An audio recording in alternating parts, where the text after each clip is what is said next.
Bloody hell. So, quite a few people here know me, so you know I'm from England, right? And yeah, it's a funny accent. So my story for you guys tonight is called Taking Chances. And I want to cast you back. You know, we've done a little bit of traveling like Wissahickon State Park and somebody driving to Florida and all that tonight. I want to take you back to me as a little boy in England. Never had a car until the family was 12, really had a very narrow view of life. As a young adult, I'm playing squash with a friend of mine, and he says, "What do you think about America?" I said, "Think about America? What do you mean?" I said, "I've thought about going there on holiday." So he says, "No, what about going to work there, like as in New York?" I was like, "That's a crazy idea. What are you talking about?" So he was working for a company that opened an office in New York. To cut a long story short, I go for an interview with the guy who owns the company. They offer me the job. He says, "I'll fly you out to New York for 2 weeks so you can see if you like it or not." Now this was pretty amazing to me because the only things I really knew about America was cowboy and western movies and Tumbleweed, Starsky and Hutch, Kojak, and Dallas was a TV show. So it's like the winter of 1987 and I get on a plane and fly to New York, have jet lag that I've never experienced before because I've never really been on a plane more than a couple of hours. And he says, "Well, you can't go to sleep now. It's like in the early evening, but in your head it's midnight." So we go to this Mexican restaurant around the corner. It's called Tortilla Flats. It's the maddest place in all of Christendom. And people are like dancing on the tables. I mean, they're not being paid to dance on the tables. They're just dancing on the tables. So I'm like, "This is America?" And he says, "No, hang on a second." He said, "Manhattan's really like a separate country from the rest of America. Just hold on." So I kind of go on a walking tour of New York for a couple of weeks. I go up the World Trade Center, look down at the helicopters flying underneath me. And so I'm there for 2 weeks and I have to make a decision when I go back. Now at the time, I was working for a company that, or at least all the women here will know, is called Revlon. I was a makeup salesman. So I resigned from my job figuring like I have to take this shot at America. And my boss says, "You can't resign because we're just about to promote you. You can't possibly quit now. You have to go to London and have dinner with the president of Revlon Europe so he can talk you out of moving to America." I'm like, okay, so I go have dinner with this guy who seems like fantastically old to me. Well, he's probably about the same age as I am now. So I'm telling him, "Well, like, New York's so exciting." He's like, "But it's the murder capital of the world. In 1987, you had a better chance of getting killed in New York than you did in most battles." So, but by the time we get to the entree, he's like, "You know what?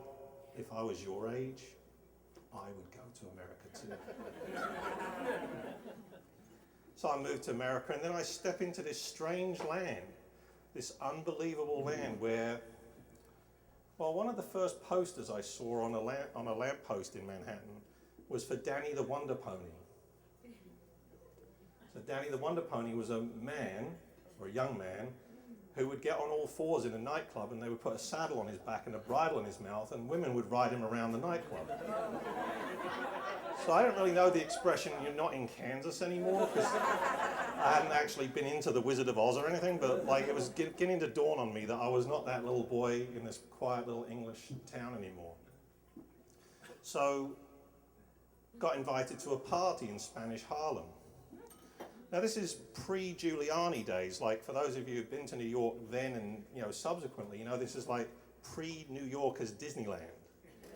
Like the subway cars are like covered in graffiti and spray paint and all kinds of obscene stuff, right? So I get on this train with a couple of other people to go to Spanish Harlem. And at this one stop, this guy gets on, well, say guy, the English word is tramp. But you call him a bum, which reminds me, there's a lot of things I had to learn about the difference between the common language. Like, you know what suspenders are in America, right? Like the things guys wear to keep their pants up. In England, that's a garter belt. So if I'd said in a bar or something, suspenders really turn me on, It could have actually got me into all kinds of different action. That would have been at the bar called Boots and Saddle that was in West Village. Anyway, so I'm on this train, and this tramp bum gets on the train. He's like covered in stuff, you know, he's like got masses of red hair, huge red beard, and he sort of shambles onto the train like this, you know, he's like muttering to himself. He sits down next to this, you know, pretty attractive young woman who's like riding home from work, I guess. And he starts like really muttering to himself, and every third or fourth word is the Pope, and every other third or fourth word is the F word, and other kinds of swear words. Train gets to the next stop, and this woman, she looks at him and she gets up and she moves, sits in another seat. The guy looks around, and he starts laughing, this totally maniacal laugh. Even with the echo, I'm not quite there. And he says, "You dumb bitch, you missed your chance." Well, like he thought a lot of himself, obviously. So my story for tonight is about this little English boy just took a chance to come to America. Never miss your chance.